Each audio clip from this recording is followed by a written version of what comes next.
Good morning, church. Praise the Lord.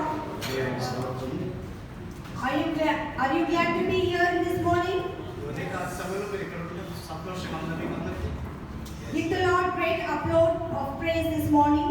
దేవుని స్తోత్రం చెప్పండి. దేవుని మహిమ చేయించండి. చెప్పండి వాడు దేవుని మహిమ చేయించండి. Give him praise. Praise the Lord. Such an honor to be here, being in Jesus' culture. మరి యేసుక్రీస్తు సన్నిధిలో ఆయన ప్రసన్నతలో ఈ విధంగా ఉండటం చాలా ఒక మంచి అనుభూతిని, మంచి కృతజ్ఞతతో ఇక్కడ నిలబడుతున్నాం. Let's celebrate Jesus in this place.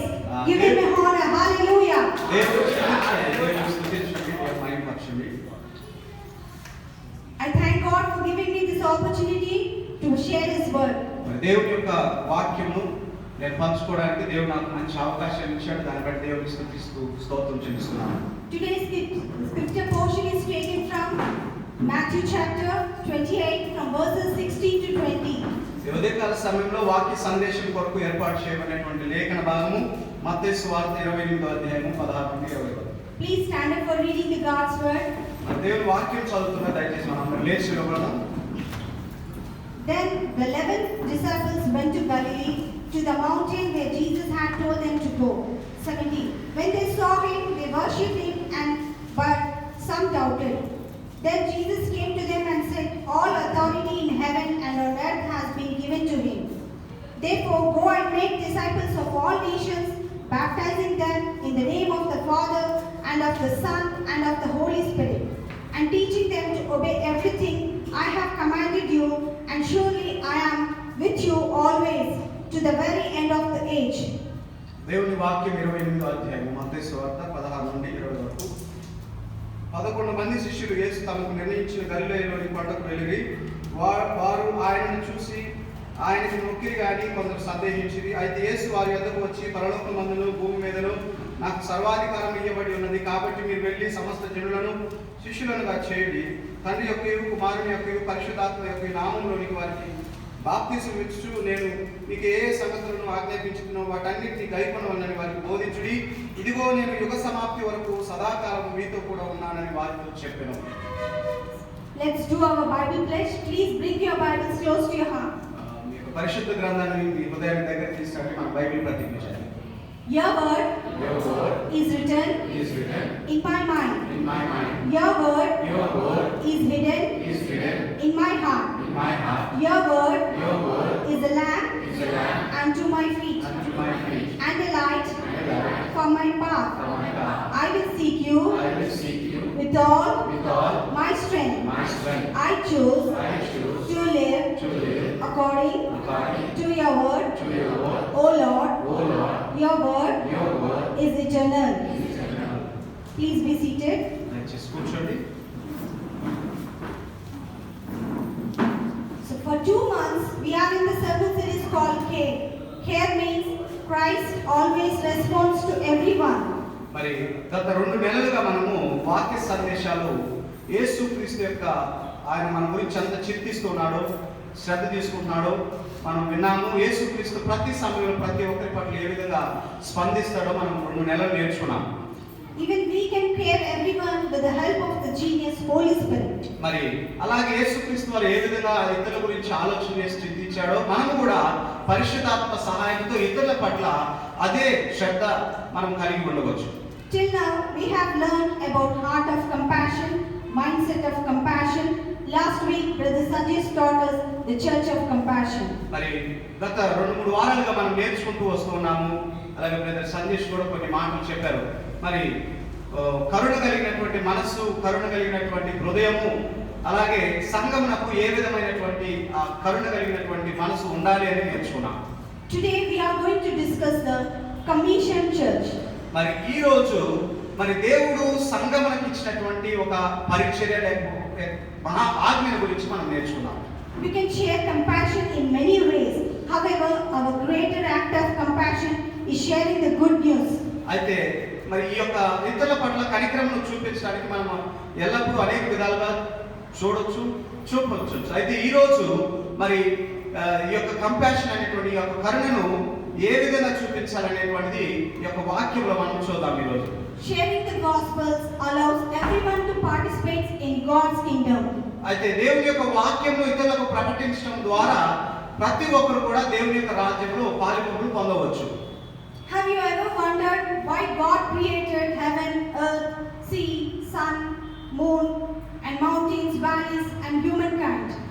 ఎప్పుడైనా మీరు ఆలోచన చేశారా దేవుడు ఈ సృష్టిలో ఉన్నటువంటి సమస్తమును, భూమి ఆకాశములను, మరి సూర్య చంద్ర నక్షత్రములను, అలాగే ఆకాశ పక్షులను, అలాగే మానవులను ఎందుకు సృష్టించాడు? ఎప్పుడైనా మీరు ఆలోచన చేశారా? God had a plan for everything. దేవుడు సృష్టించినటువంటి ప్రతి సృష్టి మీద ఒక ఉద్దేశం కలిగి ఉన్నాడు. He had a particular purpose for everything. మరి ఆయన సృష్టించిన ప్రతి దాని విషయంలో దాని పట్ల ఒక ప్రత్యేకమైనటువంటి ఒక ఉద్దేశం కలిగి ఉన్నాడు. Right from the beginning, God's purpose was that what He wants to share with the humankind. మరి మన సృష్టి అంతట్లో కూడా దేవుని యొక్క సృష్టిలో ఇదంతట్లో కూడా ఉద్దేశం మనం చూస్తే ముఖ్యంగా మనం ఏం తెలుసుకోవచ్చు అంటే దేవుడు ఏమేమి కలిగి ఉన్నాడో అదంతా కూడా తన సృష్టితో ఆయన పంచుకోవాలి అనేటువంటిది ఒక ఉద్దేశం అంటున్నది. In Genesis 1:28, God created man and woman in His own image and blessed them, be fruitful and increase and fill the earth and subdue it.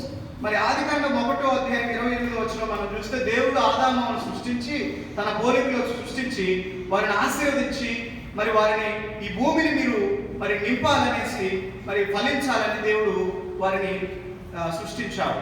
This was the commission of God gave to Adam. ఇది ఆదాముకు దేవుడు ఇచ్చినటువంటి ఒక బాధ్యత, చేయవలసినటువంటి కర్తవ్యముగా మనం చూడొచ్చు. Here God gave the authority to Adam on the earth. ఇక్కడ ఆదాముకు దేవుడు ఇచ్చినటువంటి ఒక బాధ్యతగా భూమి మీద మనం చూస్తూ ఉన్నాము.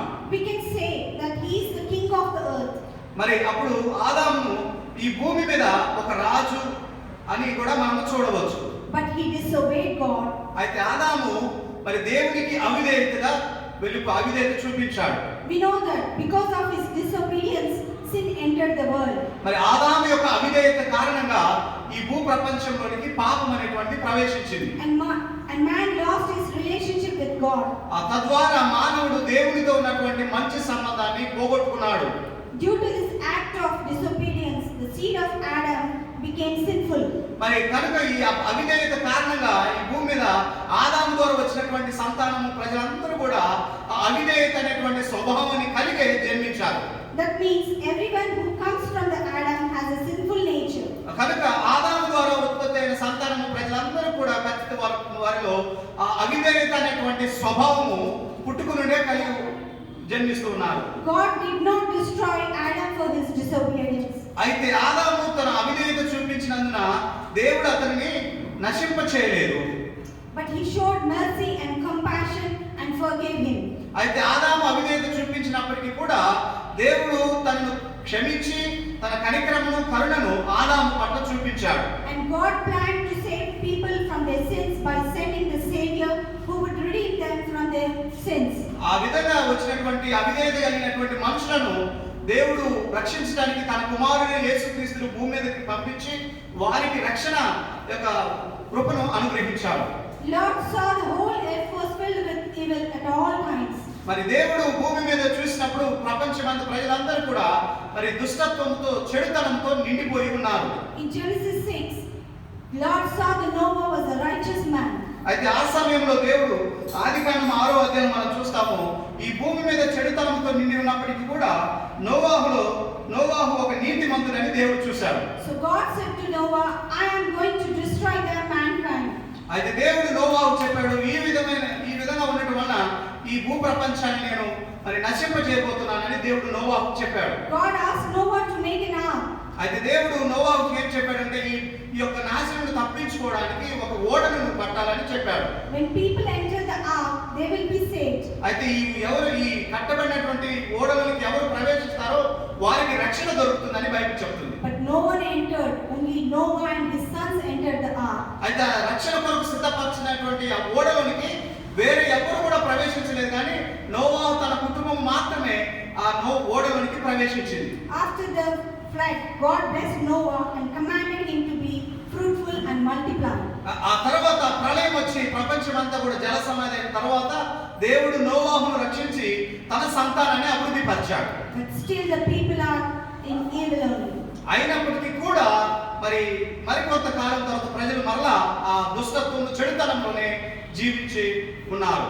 In the same way, God chose Abraham, Moses, and many other prophets to carry out His commission. అయినప్పటికీ కూడా దేవుడు నోవాహును ఏ విధంగా ఏర్పాటు చేసుకున్నాడో అలాగే అబ్రహామును, మోషేను, ఇంకా అనేక మందిని తన నిబంధనను, తన చిత్తమును ముందుకు కొనసాగించడానికి ఈ విధమైనటువంటి భక్తులను దేవుడు ఏర్పాటు చేసుకున్నాడు. But people left God and turned back to their old life when they are not listen to God. అయితే వారందరూ కూడా దేవుని మాటను వినకుండా అవిధేయులైపోయి దేవుని వైపు నుండి వేరే వైపుకు తట్టు తిరిగి వెళ్ళిపోయారు.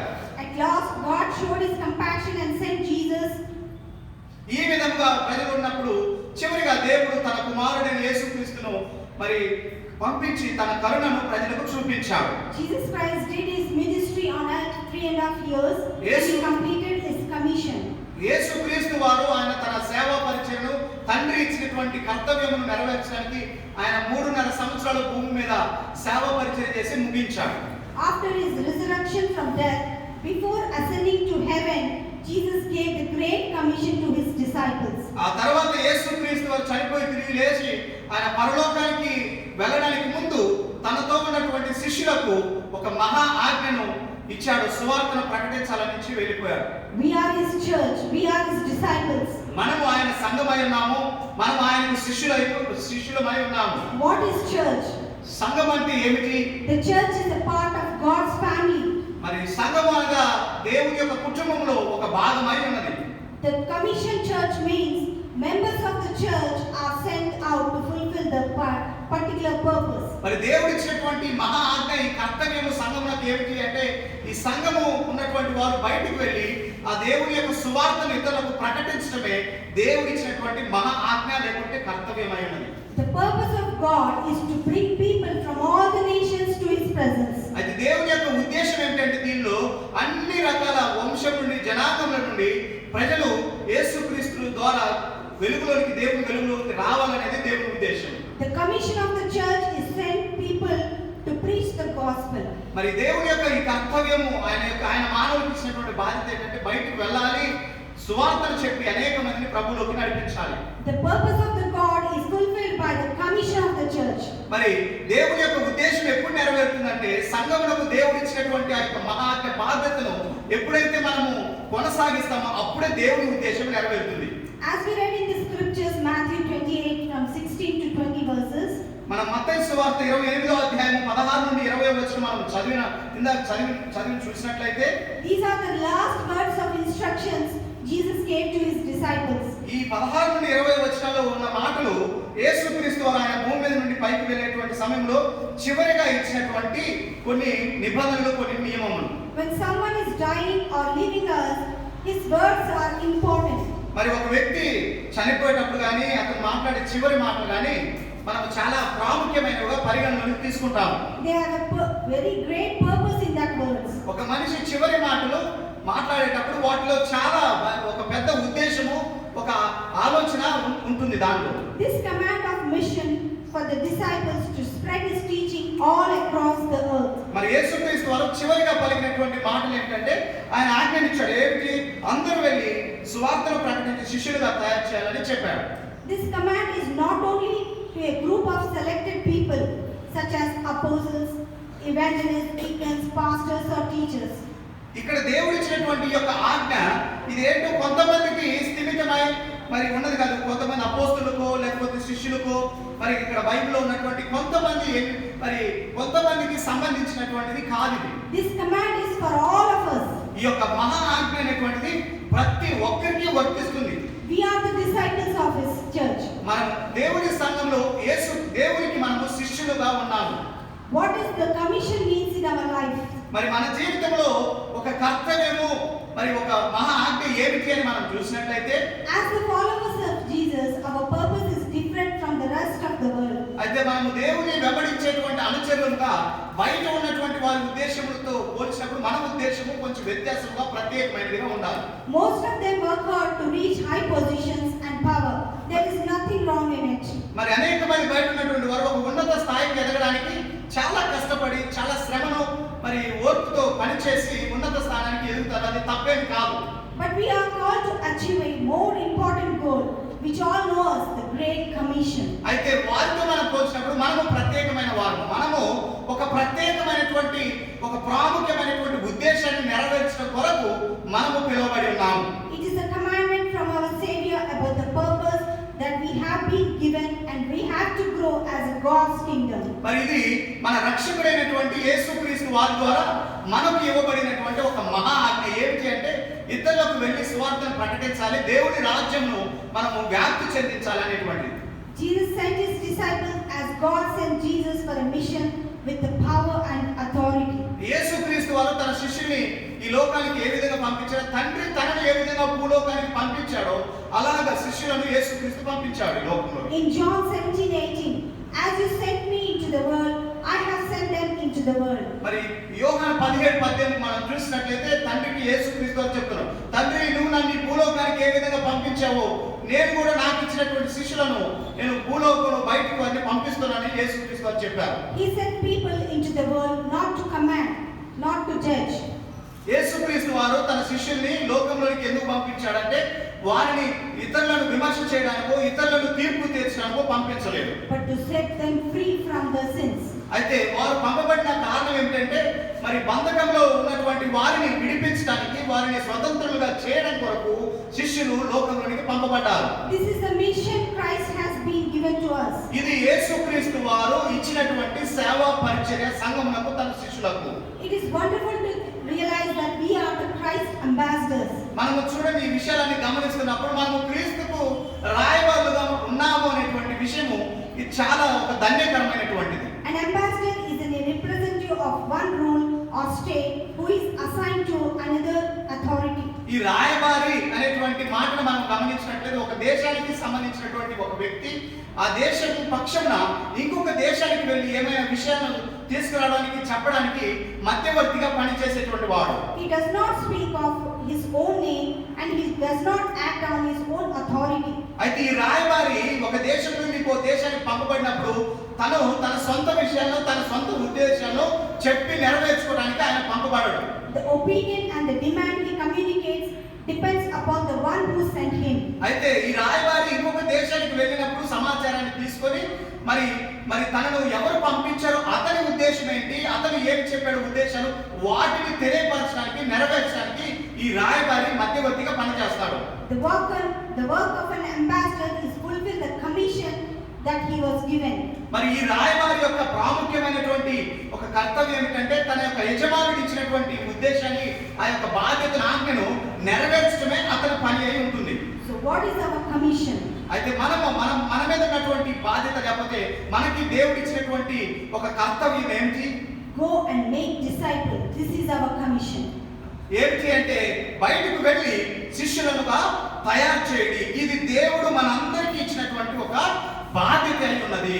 The disciple means must learn, listen and read like their master. ఈ శిష్యుడు అనగా ఏమిటి? దాని అర్థం ఏంటంటే డిసైపుల్ అంటే నేర్చుకునేటువంటి వాడు, వినేటువంటి వాడు, అలాగే తన యొక్క యజమానుని తన యొక్క గురువుని సంతోషపెట్టేటువంటి వాడై ఉన్నాడు.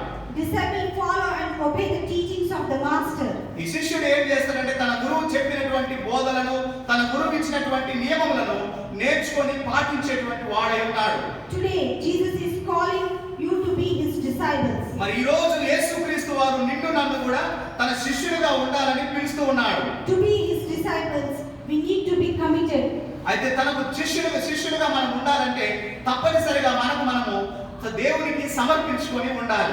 Be committed to the commission of Christ. మరి దేవుడు ఇచ్చినటువంటి ఈ ఆజ్ఞకు మనం కట్టుబడి సమర్పణ కలిగి ఉండాలి. When we see the lives of the disciples, మనము శిష్యుల యొక్క జీవితాన్ని మనం ఒకసారి పరికించి చూసినట్లయితే they were committed to the commission. వారు దేవుడు ఇచ్చినటువంటి ఆ మహా ఆజ్ఞకు కర్తవ్యానికి వారు కట్టుబడి ఉన్నారు. God used him to share his good news. దేవుడు వారికి ఇచ్చినటువంటి ఆ శుభవార్తను ఇతరులకు పంచడానికి వారు వెళ్ళారు. Sharing the gospel is the greatest task. మరి ఈ యొక్క శుభవార్తను ఇతరులకు ప్రకటించడం అనేటువంటిది ఈ భూప్రపంచ అతి పెద్ద ఒక ప్రాముఖ్యమైనటువంటి బాధ్యతగా ఉన్నది. As God used his disciples in the past who are human witnesses, మరి గతంలో మనం యేసుక్రీస్తు గురించి చూసినట్లయితే మరి కొంతమందిని తను ఇతరులకు సాక్షులుగా చెప్పడానికి శిష్యులను దేవుడు ఉపయోగించుకున్నాడు. God is choosing you and I too. అలాగే యేసుక్రీస్తు వారు నిన్ను నన్ను కూడా ఆ విధంగానే ఏర్పాటు చేసుకుంటూ ఉన్నాడు. God wants to use you and I. దేవుడు నిన్ను నన్ను ఉపయోగించుకోవాలని కోరుకుంటూ ఉన్నాడు. He wants you to go and reach the people who don't know Christ. నిన్ను నన్ను దేవుడు కోరుకునేది ఏంటంటే యేసుక్రీస్తుని గురించి తెలియని వారిని కనుగొని వారికి శుభవార్తను తెలియపరచాలని నిన్ను నన్ను అడుగుతూ ఉన్నాడు. God is not short of disciples. యేసుక్రీస్తుకు శిష్యులు కొరత ఉన్నారు, తక్కువ ఉన్నారు అనేది కాదు ఈ విషయము. But you need to be thankful for giving you this chance. అయితే నిన్ను నన్ను శిష్యుడిగా దేవుడు పిలుస్తున్నాడు కనుక దాన్ని బట్టి దేవునికి కృతజ్ఞత కలిగి మనము ఆ పనిని చేయాలి.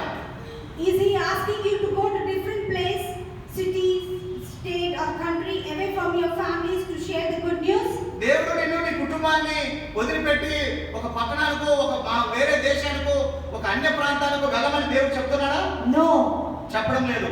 God wants everyone. He wants his will to be done. He wants everyone to be in his place. దేవుడు మీరు మనం ఉన్నటువంటి స్థలాలలో ఆ యొక్క స్థలములలోనే ఉండి మనము ప్రతిరోజు ఆయనకు సాక్షిగా ఉండాలని కోరుతూ ఉన్నాం. Because the word of the Lord says in Acts 1:8. మరి బైబిల్ ఈ విధంగా చెప్తుంది. అపోస్తల కార్యములు మరి నూతన నిబంధనలో 1వ అధ్యాయం 8వ వచనం ఈ విధంగా చెప్తుంది. But you will receive the power when the Holy Spirit comes on you, and you will be my witnesses in Jerusalem and in all Judea and Samaria and to the ends of the earth. ఇక్కడ మాట చెప్తూ పరిశుద్ధాత్మ మీ మీదకి వస్తాడు, అప్పుడు మీరు శక్తి పొందుతారు, అప్పుడు మీరు యెరూషలేములో యూదయ సమరయ దేశంలో ఎంత భూదిగంతం వరకు నాకు సాక్షులుగా ఉంటారని దేవుడు యేసుక్రీస్తు శిష్యులకు చెప్పాడు. Jerusalem means your personal world. ఈ యెరూషలేము అని అంటే అది మీరున్నటువంటి ఆ యొక్క ప్రదేశమై ఉన్నది. This means spreading gospel to your own people, those who live with you. దీని అర్థం ఏమిటి అంటే మీరు శిష్యులుగా పిలువబడ్డారు కనుక మీరున్నటువంటి ఆ ప్రాంతంలో ప్రదేశంలో మీరు సాక్షులుగా ఉండాలని దేవుడు పిలుస్తూ ఉన్నాడు. Judea means your country. మరి యూదయ అని దాన్ని గమనించినట్లయితే మన దేశానికి అని మనం కూడా చెప్పుకోవచ్చు. This means spreading gospel to people who live in your country, in your state. కనుక ఈ వాక్యాన్ని చూస్తే కనుక మనము శిష్యులుగా పిలువబడి మనమున్న ప్రదేశంలో మనమున్న దేశంలో మనము స్వార్థను చెప్తూ సాక్షులుగా ఉండాలి. Samaria means your neighboring country. సమరయ అంటే మన అన్య దేశంలో మన పొరుగు దేశాలను కూడా మనం చెప్పవచ్చు. This means spreading gospel to people who are living in your neighboring country. అలాగే మనము మన చుట్టుప్రక్కల ఇరు పొరుగు దేశాలకు కూడా మన దేవుడు నడిపించినప్పుడు సువార్తను చెప్పవచ్చు. Ends of the world means spreading the gospel to people who are living in your world. అలాగే భూదిగంతముల వరకు అంటే మరి మనం ఉన్నటువంటి ఈ ప్రపంచమంతటా ఎక్కడెక్కడ ఉన్నారో వారికి కూడా సువార్త వెళ్ళాలనేది అర్థం. It is our responsibility to reach, preach and to share good news wherever we are placed. మరి కనుక ఈ వాక్యాన్ని మనం గమనించినప్పుడు మనం ఎక్కడున్నామో ఏ ప్రదేశంలో ఉన్నామో అక్కడ నిలబడి అక్కడ జీవిస్తూ యేసుక్రీస్తు కొరకు సాక్షులుగా ఉండి సువార్తను చెప్పటము మన బాధ్యత అయి ఉన్నదని తెలుసుకోవచ్చు. We need to identify the one who does not know Jesus. మనము మన చుట్టుప్రక్కల ప్రదేశాలలో యేసుక్రీస్తును తెలియనటువంటి వారు ఎవరున్నారని మనం గుర్తించాలి, గమనించాలి. Because there are many people who don't know Jesus. ఎందుకంటే అనేక మంది మన చుట్టుప్రక్కల యేసుక్రీస్తును తెలియకుండానే జీవించేటువంటి వారు ఉన్నారు. We should not miss the opportunity to share the gospel. కనుక దేవుడు మనకి ఇచ్చినటువంటి సువార్తను చెప్పేటువంటి అవకాశాన్ని మనము దాన్ని మరి నష్టపరచుకోవద్దని చెప్తున్నాం. Jesus talked to people everywhere he went. యేసుక్రీస్తు వారు భూలోకంలో ఉన్నప్పుడు ఆయన ఏ ప్రాంతానికి వెళ్ళినా అక్కడ ఉన్నటువంటి ప్రజలతో సువార్తను చెప్పాడు. Christ took every opportunity that came in his way to preach and share the gospel. యేసుక్రీస్తు వారు తనకు అందుబాటులోకి వచ్చిన ప్రతి అవకాశాన్ని ఉపయోగించుకొని అనేకులకు శుభవార్తను పంచాడు. Jesus Christ shared good news even on the cross. అలాగే యేసుక్రీస్తు వారు చివరికి ఆయన సిలువలో వేలాడేటువంటి సమయంలో కూడా ఆయన సువార్తను చెప్పాడు. Without losing the opportunity, he shared the gospel. మరి ఆ సిలువలో కూడా తనకు దొరికినటువంటి అవకాశాన్ని ఉపయోగించుకొని శుభవార్తను ప్రజలకు చెప్పాడు. You should make a personal commitment to spread the good news of Christ to unreached places. కనుక క్రీస్తును తెలియనటువంటి ప్రాంతాలకు సువార్తను తీసుకెళ్ళడానికి మనము దేవునికి సమర్పించుకొని ఒక తీర్మానం చేసుకోవాలి. Teach them to obey everything God has commanded you. అలాగే వారిని బోధించడానికి దేవుడు మనకి ఏమేమి బోధించమని చెప్పాడు చెప్పాడో ఆజ్ఞాపించాడో వారికి బోధించడానికి మనము నిర్ణయం తీసుకోవాలి. Our next step is to make disciples. కనుక మనం మన యొక్క తర్వాత ఒక అడుగు ఏమిటి అంటే చేయాల్సింది ఏంటంటే వారిని శిష్యులుగా తయారు చేయడం. You need to be dedicated to make disciples. కనుక నువ్వు ఇతరులను శిష్యులుగా తయారు చేయడానికి నిన్ను నువ్వు ప్రతిష్ఠ చేసుకోవాలి. Jesus was so dedicated to his mission that he said to the disciples. మరి యేసుక్రీస్తు వారు తన యొక్క బాధ్యత తన శిష్యులను తయారు చేయడంలో వారిని ఇతర దేశాలకు ప్రాంతాలకు పంపించడంలో యేసుక్రీస్తు వారు చాలా ఒక ప్రత్యేకత ఒక సమర్పణ కలిగి ఉన్నాడు. My food is to do the will of him who sent me and to finish his work. మరి యేసుక్రీస్తు వారి లోకంలో నాకు చెప్పిన మాట ఏమిటంటే నా యొక్క ఆహారం నేను భుజించేటువంటిది ఏమిటి అంటే తండ్రి చెప్పినటువంటి కార్యమును చేయడమే నేను ఆహారాన్ని నా ఆహారం అయ్యిందని చెప్పాడు. He had completed the work for which was given to him. ఆయన తనకు ఇవ్వబడినటువంటి ఆ యొక్క కర్తవ్యం బాధ్యతలు ఆయన సంపూర్ణంగా నెరవేర్చాడు. Jesus told his followers not just to teach but also to make disciples. యేసుక్రీస్తు వారు ఆయన వెళ్ళేటువంటి సమయంలో చెప్పిన మాటలు మీరు వెళ్ళి బోధించండి, బోధించడమే కాదు కానీ వారు శిష్యులు అయ్యారో లేదో చూసుకొని శిష్యులుగా తయారు చేయండి అని చెప్పాడు. The nations all that I have commanded but to observe all that I have commanded. అలాగే ఎవరు మీరు బోధించి వారి శిష్యులుగా తయారు చేయండి అలాగే వారు కూడా ఈ యొక్క బోధను గ్రహించి గైకొనాలని కూడా చెప్పాడు. The command to teach is not just telling what Jesus has commanded. అయితే యేసుక్రీస్తు బోధన మనం వాళ్ళకి బోధించినట్టే ఏదో ఊరక వెళ్ళి మరి మనకి నేర్చుకున్న విషయాలను మనం బోధించడం అనేది కాదు కానీ but teaching them obedience to what Jesus has commanded. అయితే ఈ బోధించడం అంటే ఏమిటంటే వినేటువంటి వారిలో విధేయత కలిగి ఆ యేసుక్రీస్తు ఆ మార్గంలో వారు నడవాలి అంతవరకు మనం బోధించాలి. Our job is not over by teaching but also training them in the word of God. మనము స్వార్థ చెప్పి శిష్యులు తయారు చేయడం అంటే కేవలం బోధించి చెప్పడమే కాదు కానీ ఆ బోధించిన బోధ వారిలో పని చేయాలి, దాని ప్రకారంగా వారు నడవాలి, అంతవరకు మనము బోధించాలి.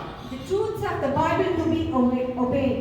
అలాగే దేవుడు ఇచ్చినటువంటి సత్యాలను కూడా వినేటువంటి వారు గైకొనేటువంటి అంతవరకు మనము బాధ్యత వహించాలి. When we see the ministry of Apostle Paul, మనము అపోస్తలులైనటువంటి పౌలు యొక్క సేవను మనం గమనించినట్లయితే in his first missionary journey he went and taught the people.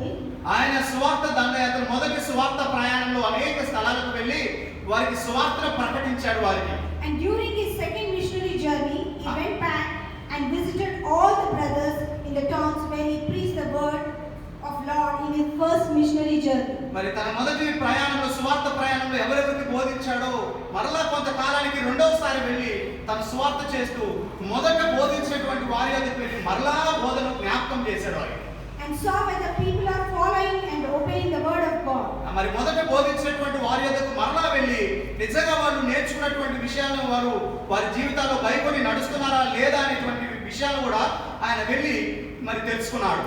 Our reaching and teaching should result in the changing of their lives and receiving a new heart and a new spirit. మనము ఎవరెవరి దగ్గరికి ఎక్కడ స్థలాలకు వెళ్తున్నామో మనం ఏమేమి బోధన చేస్తున్నామో వాటి యొక్క ఉద్దేశం ఏమిటంటే వినేటువంటి వారిలో ఒక నూతన జీవితము, నూతన హృదయము, ఒక మార్పు కలగాలి, వారు నేర్చుకున్న వాటి ప్రకారంగా గైకొనాలి అనేటువంటి విషయాలని మనము జాగ్రత్తగా మనం గ్రహించాలి. We are working with a great king. మనము ఈ సృష్టికి రాజు అయినటువంటి ఆ దేవునితో కలిసి మనం జతపని వారముగా ఉన్నాము. We work together with him in all our services. మనము యేసు దేవునితో మరి మన సేవ పరిచే ప్రతి సేవలో కూడా దేవునితో జత కలిసి జతపని వారముగా చేస్తూ ఉన్నాము. We are not only working for Jesus but more than that we are working with Jesus. మనము యేసుక్రీస్తు కొరకే సువార్తను ప్రకటించడం లేదు, జీవించడం లేదు కానీ దానితో పాటు యేసుక్రీస్తుతో కలిసి మనము జతపని వారముగా ఈ లోకంలో సేవ చేస్తూ ఉన్నాము. He is with us means his protection and presence is with us. ఆయన మనతో సదాకాలం ఉన్నాడు అంటే దాని అర్థం ఏమిటంటే ఆయన మనతో ఉన్నాడు, మనల్ని సంరక్షిస్తాడు, మనల్ని కాపాడుతూ ముందుకు నడిపిస్తాడు అనేది అర్థం. And we are never out of his sight and protection. మరి ఎన్నటికీ కూడా మనం ఆయన దృష్టి నుండి తప్పుకోలేము, ఆయన సన్నిధి నుండి మనం ఎక్కడికి వెళ్ళలేము, దూరం వెళ్ళలేము. ఆయన మనతోనే ఉన్నాడు. He is called Emmanuel. ఆయనను ఇమ్మానుయేలు అని పిలుస్తాము. Which means God's with us. దాని అర్థం ఏమిటి? దేవుడు మనకు తోడు అని అర్థము. We are his church. మనము ఆయనకు సంఘముగా ఉన్నాము. His presence and powers reminds us, he protects us, he comforts us and he leads us. మనము ఆయన సంఘముగా ఉన్నాము కనుకనే ఆయన ప్రసన్నత, ఆయన సన్నిధి, ఆయన యొక్క ఆదరణ, ఆయన యొక్క మహిమ మనతోనే ఉన్నది అనేటువంటి విషయాన్ని మనం నమ్మాలి.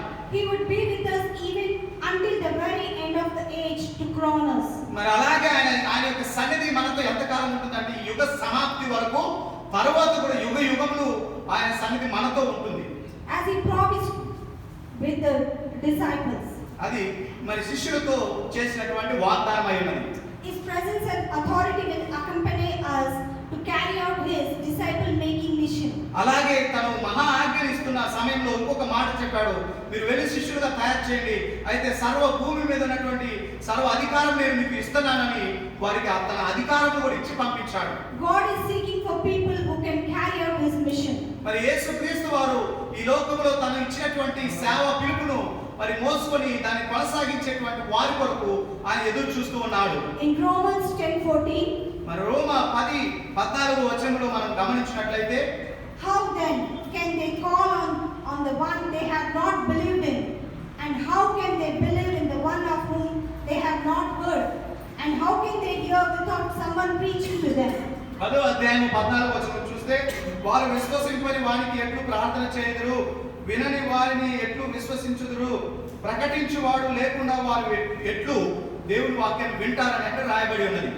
Here, Apostle Paul is emphasizing the act of reaching people with gospel who doesn't know the Christ. మనము యేసు ఇక్కడ పౌలు భక్తుడు 10వ అధ్యాయం 14వ వచనం చూస్తే, మనం వెళ్ళి సువార్తను ఇతరులకు చేరవేయడంలో ఎంత ప్రాముఖ్యమైనటువంటి విషయాలు ఉన్నాయో, సువార్తను ఏ విధంగా తీసుకెళ్లాలో మరి దాని ప్రాముఖ్యత ఏంటో ఇక్కడ మనం చూస్తూ ఉన్నాము. There are many people who don't know Christ around you.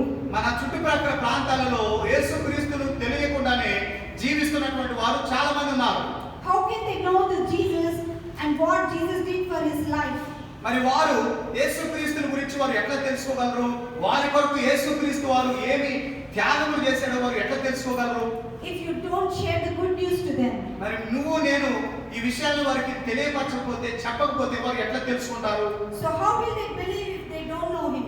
మరి యేసుక్రీస్తుని గురించే తెలియకపోతే ఆ యేసుక్రీస్తుని నమ్మే మార్గం వాళ్ళకి ఎలా తెలుస్తుంది? How will they don't know if they don't hear? మరి దేవుని సువార్తను వినకపోతే, ఆ యేసుక్రీస్తు సువార్తను మరి వినే మార్గం లేకపోతే ఎట్లా వింటారు వాళ్ళు? How will they hear if someone does not preach the good news? మరి వారు తెలియనట్టు యేసుక్రీస్తుని తెలియనట్టు వారికి మరొకరు వెళ్ళి సువార్తను చెప్పకపోతే వారు సువార్తను నమ్మేదెలా, వినేదెలా? Thomas was one of the disciples of Jesus who came to India in 52 AD. యేసుక్రీస్తు తన యొక్క శిష్యులలో ఒక శిష్యుడైన తోమా మరి ఆయన ఆది కాలంలో మరి చాలా కాలం క్రితము ఈ ఇండియా దేశానికి వచ్చాడు. To preach and teach the good news of Jesus. మరి యేసుక్రీస్తు యొక్క సువార్తను ప్రకటించడానికి, బోధించడానికి మన దేశానికి ఆయన వచ్చాడు.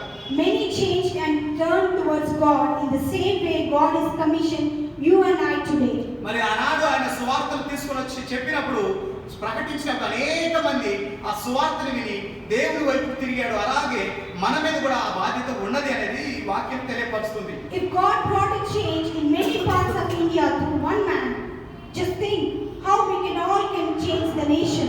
చూడండి, ఒక్క వ్యక్తి సువార్తను తీసుకొని వచ్చి ఎక్కడో ఒక ప్రాంతంలో సువార్త చెప్పినప్పుడు ఎంత మంది ఆ సువార్తను మీరు దేవుని తట్టు తిరిగారు. అలా తిరిగినట్లయితే ఒక్క మనిషి ద్వారా ఇక మనమందరం సువార్తను ప్రకటిస్తే ఎంత మంది ప్రభు వైపు తిరుగుతారో ఒక్కసారి ఆలోచన చేయండి. దేవునికి స్తోత్రం. We are blessed by God to be a blessing to others. నిజంగా మనము ఆశీర్వాదం, ఇతరులకు ఆశీర్వాదకరంగా ఉండడానికి మనము ఆశీర్వదించబడిన వారిగా పిలువబడుతున్నాము. Being a blessing is the sharing the good news. Hallelujah. మనము ఆశీర్వదించబడిన వారు అంటే దాని అర్థం ఏమిటంటే మనము ఇతరులకు ఆశీర్వాదకరంగా ఉండాలనేటువంటి విషయం. Millions of people live without knowing and believing God gives us salvation through Jesus Christ. మరి లక్షల మంది యేసుక్రీస్తు ఇచ్చినటువంటి గొప్ప రక్షణను పొందుకోకుండా, తెలియకుండా జీవిస్తూ ఉన్నారు. If we go to the hospitals, we will see many dying without knowing Christ. మరి మనం ఆసుపత్రులలో మనం చూసినట్లయితే ఆ పడకల మీద అనేక మంది యేసుక్రీస్తు యొక్క శుభవార్తను తెలియకుండానే ఆ రోగంతో అలాగే చనిపోయేటువంటి వారు ఉన్నారు. Many don't know who Christ is.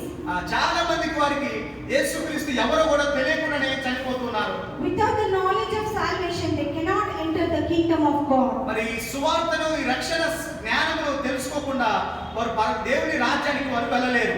That is why the word of the Lord says, harvest is great but workers are fewer. కనుక దేవుని వాక్యం ఈ విధంగా తెలియపరుస్తుంది, కోత సమృద్ధిగా ఉన్నది, దాన్ని కోసేటువంటి పనివారు కొరత తక్కువగా ఉన్నది అని చెప్పాడు. With fear, people are not sharing the good news. మరి కొంతమంది భయంతో ఏదైనా ప్రమాదం కలుగుతుందేమో అని బయటికి వెళ్ళి సువార్త చెప్పడానికి మరి జంకుతూ ఉన్నారు. Many don't come forward to share the gospel because they do not know how to approach the people. మరి అలాగే మరికొంతమంది సువార్తను ప్రకటించడం ఎట్లానో తెలియక, ప్రజలను ఎట్లాగా మాట్లాడి మరి సంధించాలో తెలియక కొంతమంది సువార్త చెప్పకుండా అలాగే ఉండిపోతున్నారు. But my friends, అయితే ప్రియ స్నేహితులారా, మిత్రులారా, you don't need to worry about how to preach the news. అయితే మీరు బయటికి వెళ్ళి ఇతరులకు ఈ శుభవార్తను తెలియపరచడానికి మీరు చింతించాల్సిన అవసరం లేదు. Because God has not given us the spirit of fear. అయితే దేవుడు మనకు పిరికితనపు ఆత్మను మనకి ఇవ్వలేదు అని బైబిల్ చెప్తుంది. But of power and love and of a sound mind. అయితే శక్తి, మరి ప్రేమ, జ్ఞానంతో కూడినటువంటి ఒక పరిశుద్ధాత్మను మనకు దేవుడు ఇచ్చాడు. You just need to be sensitive to spirit. అయితే ఈ సమయంలో ఈ పరిశుద్ధాత్మ దేవునికి మనము జాగ్రత్తగా, సూక్ష్మంగా మనం సమర్పించుకున్నప్పుడు మనము ముందుకు వెళ్ళగలము. You can do it. God is with us.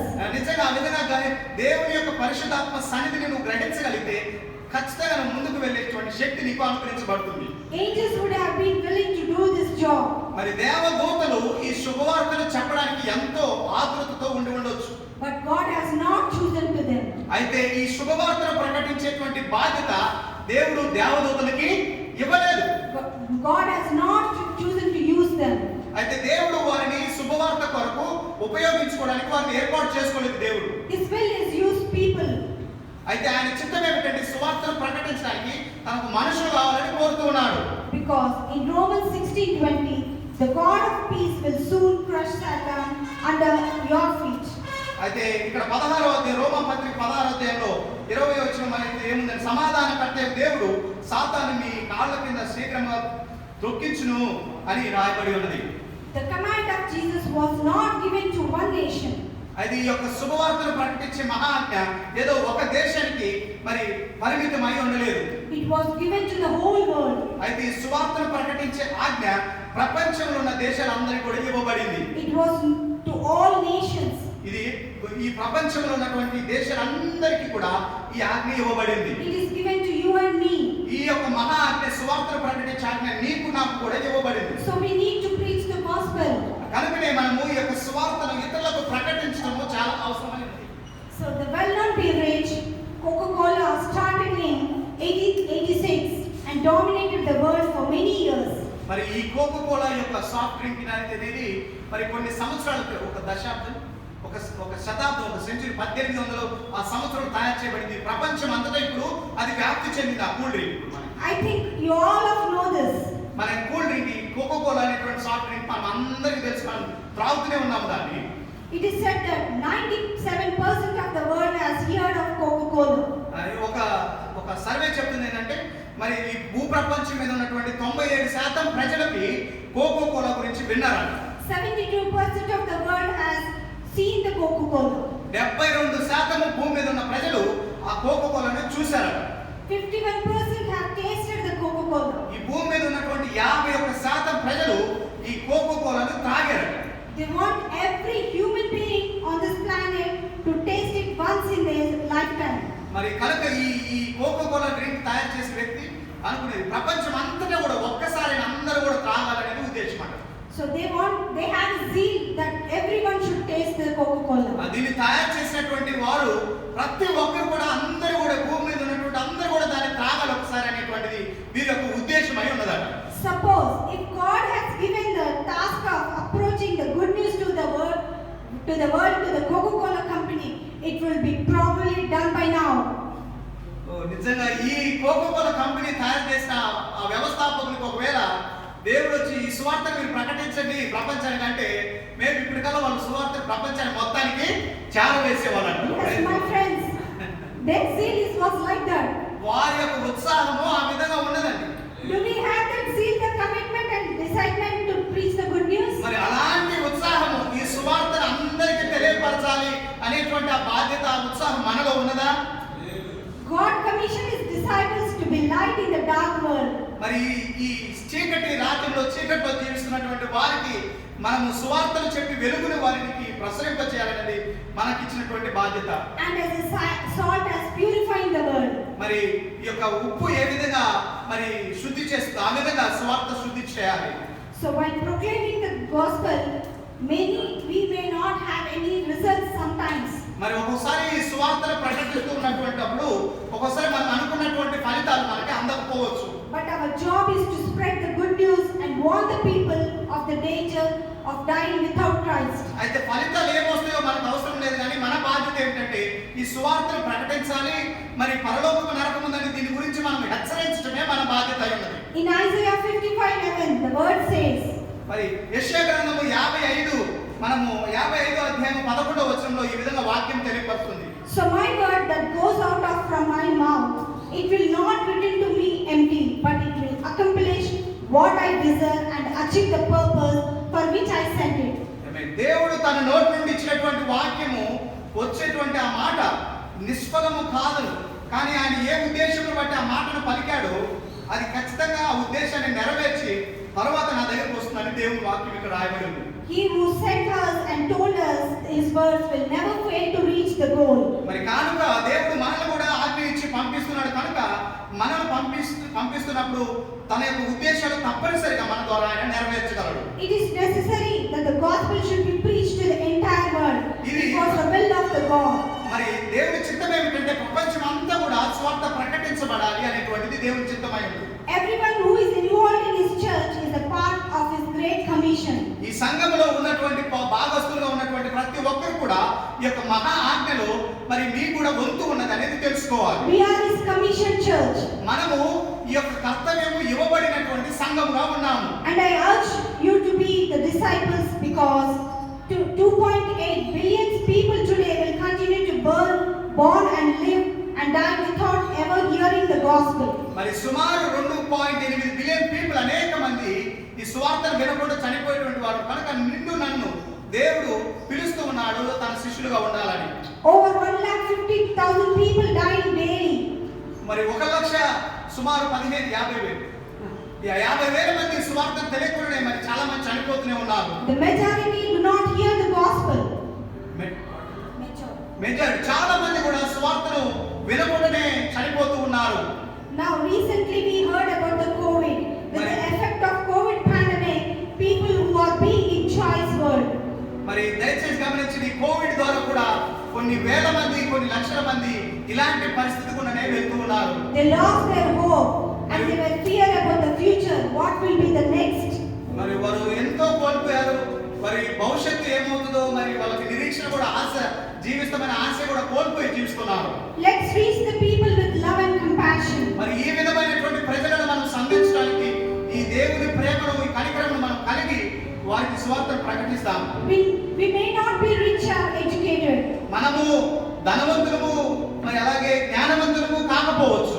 We can spread the word of God with love and compassion. మనము ఈ సువార్తను ప్రకటించడానికి మన హృదయంలో ఒక ప్రేమ కనికరం ఉంటే సరిపోతుంది. We need to be moved with compassion. మనము ఇతరులను చూసినప్పుడు ఈ కనికరము చేత మనము కదిలింపబడితే సరిపోతుంది. Let's make a commitment to reach people. మరి ఈ చీకట్లో ఉన్నటువంటి ప్రజలను సంధించడానికి దర్శించడానికి నేను ప్రభు వెళ్తానని మనము దేవుని సన్నిధిలో సమర్పించుకున్నాము. Let us pray to God how God wants to share his good news through us. మనం ప్రార్థన చేద్దాము. ఇతరులకు ఏ విధంగా ప్రభువా సువార్త చెప్పాలి సహాయం చేయమని ప్రార్థన చేద్దాం. Let us ask God to use us. దేవుని అడుగుదాం, దేవా ఈ యొక్క కార్యంలో ఈ యొక్క సేవలో నన్ను కూడా వాడుకో అని ప్రార్థన చేద్దాం. Use our church and our lives to reach, preach and teach the gospel to those who have not heard it. మరి సువార్తను వినటువంటి వారికి సువార్త ప్రకటించడానికి బోధించడానికి దేవా నన్ను నా సంఘాన్ని వాడుకోమని మనం ప్రార్థన చేద్దాం. Church, when we find ourselves in the gates of heaven, God asks us, who else is being saved because of your service, because of your prayer, because of your reaching? మరి దేవుడు మనం పరలోకానికి వెళ్ళి ఒక రోజు ద్వారంలో ఎదుట నిలవబడినప్పుడు దేవుడు నిన్ను నన్ను అడుగుతాడు, ప్రియ కుమారుడా కుమార్తె నువ్వు ఎంతమందిని నా దగ్గరికి తీసుకొచ్చావు నీ ప్రార్థన ద్వారా సువార్త ద్వారా నీ ప్రేమ ద్వారా ఎవరినైనా నా వెలుగులోకి నువ్వు నడిపించావు అని దేవుడు నిన్ను నన్ను అడుగుతాడు. We can't take gold or cars or buildings or any other high positions. Only we can take the souls of the people. మనం ఆ పరలోకానికి వెళ్ళినప్పుడు బంగారము ఈ యొక్క మరి ఐశ్వర్యము ఈ అంతస్తు ఇవన్నీ అక్కడ మోసుకొని పోలేము, కానీ మరి నశించిపోయినటువంటి కొన్ని ఆత్మలను మనము దేవుని రాజ్యంలోకి తీసుకొని వెళ్ళవచ్చు. Think, if your loved ones are not part of this kingdom with you, ప్రియమైన వాళ్ళ ఆలోచన చేయండి. మీ ప్రియులు, మీకు ఇష్టమైనటువంటి కుటుంబీకులు ఈ దేవుని రాజ్యానికి ఇంకా వెళ్లకుండా, మార్గంలో లేకుండా ఉన్నారా? how will it be? ఎట్లా ఉంటుంది ఆ పరలోకాన్ని పోగొట్టుకుంటే? Is it okay for you to leave them? వారిని అట్లానే నశించిపోయేటట్లు అదే మార్గంలో మనం వదిలిపెట్టడం మంచిదేనా? So as children of God, we need to speak the truth as Jesus wants to be. మరి యేసుక్రీస్తు వారు మనం ఏ విధంగా కోరుతున్నాడో ఆ విధంగా దేవుని పిల్లలంతా ఈ సువార్త సత్యమును మనము బోధించాలి. Hand in hand, we must stand in the cross and spread the words of God that will lift up us all. మరి కనుక మనం చేయి కలపాలి, మన ఆలోచన మనసును కలిపి ఈ సువార్తను మనం ముందుకు తీసుకొని వెళ్ళాలి, దేవుని రాజ్యాన్ని అభివృద్ధి చేయాలి. Each time when we carry the cross and place the badge of love on our bodies, we are involved in the community of the Jesus. మరి ఈ యొక్క క్రీస్తు ప్రతిసారి కూడా మనము ఈ ప్రేమను, ఈ కనికరం మనం హృదయంలో పట్టుకొని మనం ఇతరుల దగ్గరికి వెళ్తూ ఉన్నాము. మనము ఉన్నప్పుడు అది మనం క్రీస్తు యొక్క కుటుంబంలో మనం భాగస్వామై ఉన్నాము. Today this command is to reach and the make disciples applies to everyone. ఈ రోజు మనం బయటికి వెళ్ళి కొంతమంది సువార్త చెప్పాలి, శిష్యులు తయారు చేయాలనేటువంటి బాధ్యత ఇది మనందరికీ వర్తిస్తుంది. This is the chain that goes to the next generation. మరి వచ్చే రానున్నటువంటి ప్రజలకు, సంతానము, జనాంగానికి మరి ఈ యొక్క మార్పును మనం వారికి తీసుకొని రావాలి వారిలో. So our church is called to be a commission church. మరి సంఘమును దేవుడు ఎందుకు పిలిచాడంటే ఈ సువార్తను తీసుకెళ్లేటువంటి ఆ కర్తవ్యంతో కూడినటువంటి సంఘముగా మనం పిలుస్తూ ఉన్నాడు. The main motto of our church is to find Jesus, to find community and to find purpose. మరి మన సంఘం యొక్క ముఖ్య ఉద్దేశం ఏంటంటే యేసుక్రీస్తును కనుగొనాలి, అలాగే సమాజమును కనుగొనాలి, ప్రజలను కనుగొనాలి అనేటువంటిది. Everyone in this church should take up this task and complete it. మరి కనుక ఈ సువార్త ప్రకటించేటువంటి ఈ యొక్క బాధ్యతను ప్రతి ఒక్కరము మనము ఒక కర్తవ్యం, ఒక బాధ్యతగా మనం తీసుకోవాలి. మన వంతు. We have been given the power of the Holy Spirit to fill the purpose to make disciples. మరి ఈ శిష్యులను తయారు చేసేటువంటి బాధ్యత నెరవేర్చడానికి మనకు దేవుడు పరిశుద్ధాత్మను ఒక వరముగా, శక్తిగా మనకి ఇచ్చాడు. To God, our ability is not important than our availability. చూడండి, దేవునికి మన సామర్థ్యం అక్కర్లేదు, కానీ మన యొక్క సమర్పణ, మనము దేవునికి ఎంత అందుబాటులో ఉంటామో అది చాలా ప్రాముఖ్యమైనటువంటిది. In Isaiah 6, when God asked who will go, then Isaiah replied, God send me. మరి ఆ యెషయా గ్రంథం 6వ అధ్యాయంలో దేవుడు అడుగుతాడు, ఎవరు నా కొరకు వెళ్ళి సువార్త ప్రకటిస్తారంటే యెషయా చెప్తాడు, దేవా నన్ను పంపించి నేను వెళ్తానని చెప్పాడు. So Jesus chose ordinary people to carry out an extraordinary mission of God's work. ఈ ప్రత్యేకమైనటువంటి గొప్ప బాధ్యతలు సువార్తను ప్రకటించడానికి దేవుడు సాధారణమైనటువంటి వ్యక్తులనే ఏర్పాటు చేసుకున్నాడు. He is calling you and I now. దేవుడు నిన్ను నన్ను ఆ యొక్క ప్రత్యేకమైనటువంటి బాధ్యతను నెరవేర్చడానికి. Let's pray to the God to be committed and commissioned and dedicated to His commission. మన యొక్క కార్యం, ఈ యొక్క బాధ్యతను నెరవేర్చడానికి మనం సమర్పించుకోవడానికి ప్రార్థన చేద్దాం. His word says in Philippians 1:6, being confident of this, that He who began a good work in you will carry it on the completion until the day of Jesus Christ. Amen. ఫిలిప్పీయులకు రాసిన పత్రిక 1:6లో మనలో కార్యమును ప్రారంభించినటువంటి వాడు ఆయన మరి ఖచ్చితంగా దానిని ముగించడానికి సమర్థుడు. యేసుక్రీస్తు వచ్చేటువంటి ఆ సమయానికి మనం సిద్ధపరుస్తాడని అక్కడ రాయబడి ఉన్నది. Yes, my friends, from today be committed and dedicated to His commission. ప్రియమైన స్నేహితులారా, దయచేసి ఈ సమయం నుండి ఈ యొక్క సువార్తను ప్రకటించే శిష్యులను తయారు చేసేటువంటి ఈ బాధ్యత కొరకు నువ్వు నేను మనము దేవునికి సమర్పించుకోవాలి. Yes, my friends, please ask the God to give the power to share the good news to everyone who doesn't know the Christ.